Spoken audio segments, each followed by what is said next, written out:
Welcome back to the Deep Dive. We're here to cut through the noise, find those crucial nuggets of knowledge for you.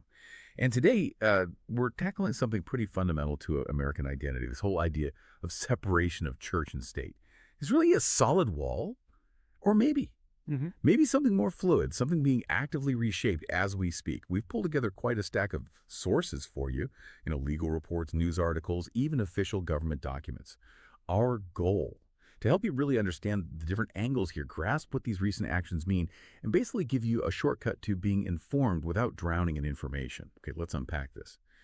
So President Trump has been very vocal, hasn't he? Repeatedly pledging to be a staunch defender of religious liberties. He even said he's bringing religion back to our country, and it's a big deal. That's a strong statement. Our sources show his administration has taken some pretty significant steps to, well, back that up. What are the concrete things we really need to focus on here? You're right. They've definitely been active. One of the big ones is the Religious Liberty Commission. This was set up formally by an executive order. It was on May 1st, 2025, actually during the National Day of Prayer. Quite a symbolic moment. Amazing Grace playing as the president signed the order. Okay, so beyond the symbolism, what's this commission actually supposed to do? What's its job? Well, it's chaired by Texas Lieutenant Governor Dan Patrick, and Dr. Ben Carson is the vice chair. Its tasks are pretty broad, actually. They need to produce a big report looking at the foundations of religious liberty, its impact, threats it faces, and strategies to protect it. It's also meant to advise the White House Faith Office and the Domestic Policy Council. The executive order itself is quite clear. It calls religious liberty a foundational right and says religious voices are integral to a vibrant public square. It aims specifically to shield religious institutions, or, churches, schools, hospitals from discrimination or hostility, and address things like losing funding or tax status. Interestingly, it also talks about celebrating America's peaceful religious pluralism. Their first hearing was back on June 16th, 2025. Attorney General Pam Bondi was a key speaker there. Then there's another major body, the Task Force to Eradicate Anti-Christian Bias. This came from Executive Order 14202, February 6th, 2025. It sits within the Department of Justice, and Attorney General Pamela Bondi chairs this one, too. Its stated goal is, and I quote, to end the anti-Christian weaponization of government and protect the religious freedoms of Americans. Weaponization of government. That's really strong language. What's the justification for framing it like that? What bias are they pointing to exactly? Right.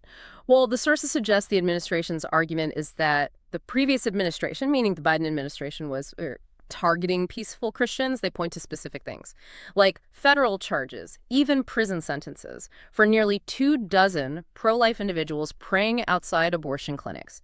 These were people the current administration pardoned back in January 2025. They also mention what they call ignored violence against Catholic churches and charities, over 100 attacks cited, and the House passed a resolution on it. And remember that FBI memo from 2023, the one about radical traditionalist Catholics being potential domestic terrorism threats? That was retracted, but it's cited here too. Plus, concerns about actions from Biden's education department, the EEOC, HHS, issues around religious liberty protections, transgender ideology, foster care, and also the declaration of March 31st, 2024, which was Easter Sunday, as Transgender Day of Visibility. That's cited as an example of bias as well. Okay, so it sounds like a really broad effort, touching multiple federal departments. What actually happened at that first task force meeting? What kinds of bias did they talk about? Yeah, that first meeting on April 22nd, 2025, it seemed to show this perception of bias was quite widespread across agencies, at least among the attendees. You had people like Secretary of State Marco Rubio, HHS Secretary Robert F. Kennedy Jr., Education Secretary Linda McMahon. They raised issues from alleged discrimination against Christian Foreign Service officers to impacts on religious healthcare systems and education policies. They mentioned specific examples, like a claim that St. Francis Health System was told to extinguish its sanctuary candle or lose Medicare funding, or challenges for Christians wanting to be foster parents under new rules. FBI Director Kash Patel also spoke about that anti-Catholic memo we mentioned, and Deputy Treasury Secretary Michael Falkender brought up financial surveillance concerns, and the IRS previously removing tax classifications for some Christian and pro-life groups. Secretary of Veterans Affairs Doug Collins talked about the VA stopping a speech code allegedly used against a chaplain preaching from the Bible, so quite a range of issues. And after that, eradicating anti-Christian bias, EO, the White House set up the White House Faith Office. That's overseen by Senior Advisor Paula White-Cain. Then, on July 28th, 2025, the Office of Personnel Management, OPM, sent out a memo to federal workers. This memo basically said they could discuss religion at work, even try to persuade others of the correctness of their own religious views. Really? Persuade others. Yes, and display religious items, invite colleagues to services, but importantly, it did say they have to stop if a coworker asks them to. It's worth pointing out, though, this isn't completely brand new. There was similar guidance back in the Clinton administration around 1997. Okay, so we've got these broad initiatives kind of setting the scene. Let's zoom in now on one specific policy that's become a real flashpoint, the Johnson Amendment. It's this law that's been around for decades, but suddenly it's causing a lot of debate. What exactly is it, and why is it such a big deal right now? Right. The Johnson Amendment, it goes way back to 1954. It's a federal law, and what it does is prevent 501c nonprofits, that includes churches, synagogues, mosques, other houses of worship, from endorsing or opposing political candidates. If they do, they risk losing their tax-exempt status. Now, it's important to be clear here. Wow. It doesn't stop them lobbying on issues. And individual faith leaders can still endorse candidates personally, just not, from the pulpit or using the organization's resources. Got it. So it's kind of a guardrail, keeping tax-exempt groups out of direct electioneering. What's the current administration's view on this long-standing law?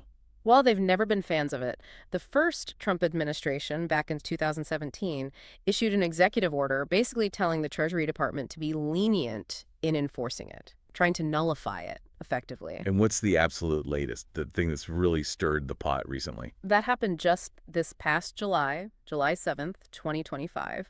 The IRS proposed a settlement in a court case, National Religious Broadcasters v. Long. And in that settlement, the IRS put forward this interpretation.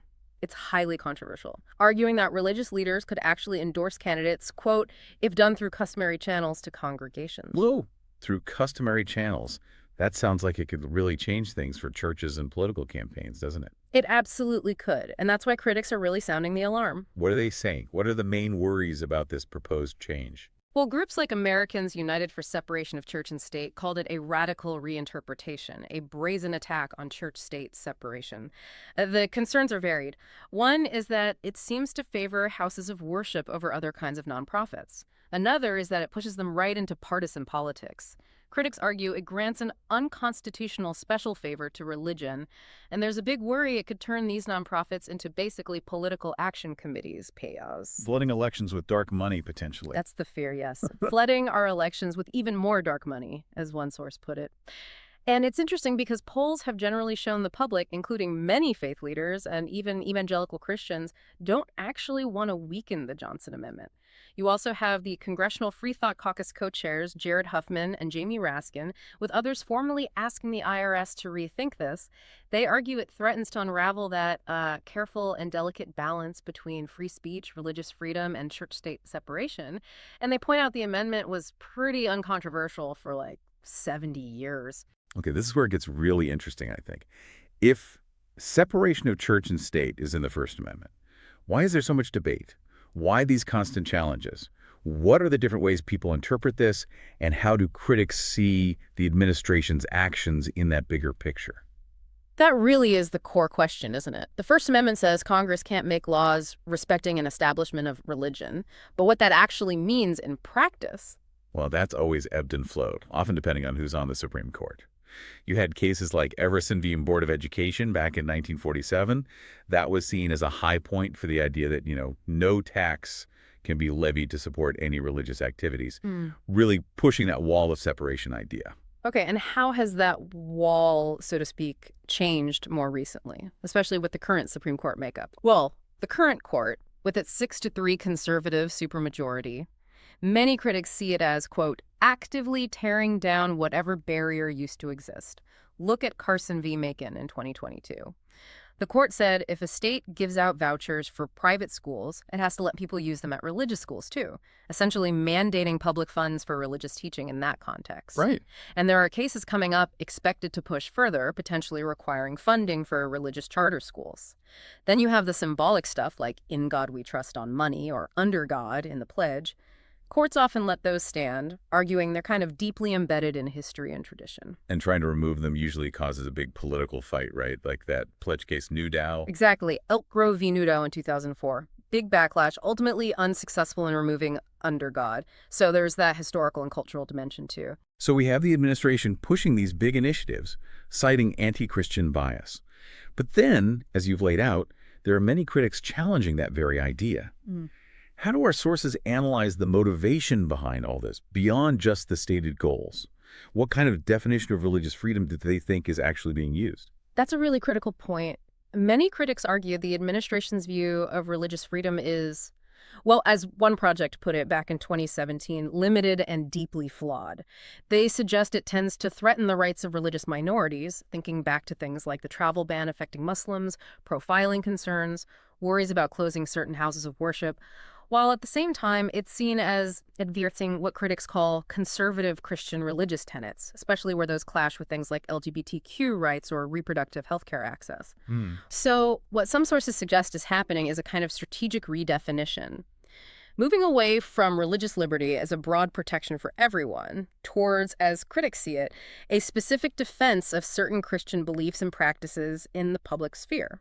In fact, Reverend Paul Brandeis Rauschenbusch from Interfaith Alliance, he stated pretty bluntly that federal bias against Christianity is almost non-existent. He points out, Christians are the majority in the U.S., 62% of Americans, and they're very well represented throughout the federal government. So if widespread federal bias isn't really the issue, according to these critics, are they suggesting it's more about politics? That's exactly what some sources propose. That these actions are largely a political strategy to shore up support from a key voting bloc, the largest segment of the electorate. Even if, as some point out, the president's personal values or actions, like the felony counts or selling those Bibles for $16, sometimes seem at odds with traditional Christian values. There are also questions raised about the leadership of these initiatives. People like Attorney General Pam Bondi and Pastor Paula White-Cain. Some critics argue they don't have deep backgrounds in religious liberty law, and they raise concerns about alleged Christian nationalist views. Christian nationalist views. Can you unpack that term a bit? Sure. Broadly, it refers to a belief that American identity should be fused with a particular kind of Christian identity, often advocating for government policies based explicitly on Christian values. So the concern raised by critics is that leaders with these views might focus more on politically supporting Christians rather than ensuring free expression for all religions. And the potential danger there is Discrimination, critics warn, potentially favoring large Christian organizations with government support while, quote, leaving religious minorities behind. They point to past controversies over faith-based hiring exemptions that allowed groups receiving federal funds to discriminate against non-Christians in hiring. And furthermore, these critics argue that what the administration calls anti-Christian bias often actually refers to things like LGBTQ non-discrimination rules or vaccine mandates or access to reproductive health care policies, which, ironically, many polls suggest most Christians actually support. That's a really interesting counter-narrative. But just to complicate things further, are there examples in our sources where the Trump administration's actions have, maybe paradoxically, reportedly harmed Christians or religious freedom? Yes, absolutely. The sources do provide several counterexamples which paint a more complex picture. One significant one was the indefinite refugee ban. Reports indicated it effectively closed the door on many Christians fleeing persecution around the world, and it directly impacted Christian refugee resettlement agencies right here in the U.S. There were also instances of ICE immigration and customs enforcement making arrests inside churches or other houses of worship without warrants, which led to lawsuits from groups like Baptists, Quakers, and Sikhs who felt their sacred spaces were violated. Arrests inside churches? Yes. And beyond that, some sources cite alleged attacks by the administration against specific Christian leaders or groups like Episcopal Bishop Marion Budd or the U.S. Catholic bishops or Lutheran Family Services, sometimes by amplifying conspiracy theories targeting them. So yeah, it's definitely not as simple as just a straightforward defense of Christians. The situation seems much more tangled. So after digging through all this, what does it all mean for us, for you listening? Feels like we're navigating some really deep shifting currents here, where the meaning of religious liberty itself is up for grabs. I think that's right. It means we're really witnessing a fundamental tension playing out in American society right now. On one side, you clearly have an administration pushing hard to protect and promote its definition of religious liberty, focusing heavily on what it sees as anti-Christian bias. But on the other side, you have critics raising very serious concerns. They worry this approach could undermine the broader idea of church-state separation and harm the rights of religious minorities. They're arguing for a much more inclusive view of religious freedom. And this isn't just some theoretical debate happening in Washington or the courts, is it? This has real impact. Oh, absolutely not theoretical. This deep dive really shows how these changes affect things on the ground, how religious groups operate, how government agencies make decisions, how individuals can express their freedoms or not in daily life. It touches people of all faiths, and people of no faith, too. It really does shape the basic fabric of society, how different communities feel they fit into America. Indeed. And it leaves us with a pretty provocative question to think about as we wrap up this deep dive, doesn't it? Will these efforts, the Religious Liberty Commission, the task force to eradicate anti-Christian bias, will they genuinely lift up freedoms for everyone, all religious and non-religious communities, even the smallest or least powerful ones? Or will they end up, as some critics fear, mainly reinforcing the freedom of only certain, perhaps more established or politically aligned religious institutions? That's a really important question for you to mull over and maybe keep exploring as these policies continue to take shape.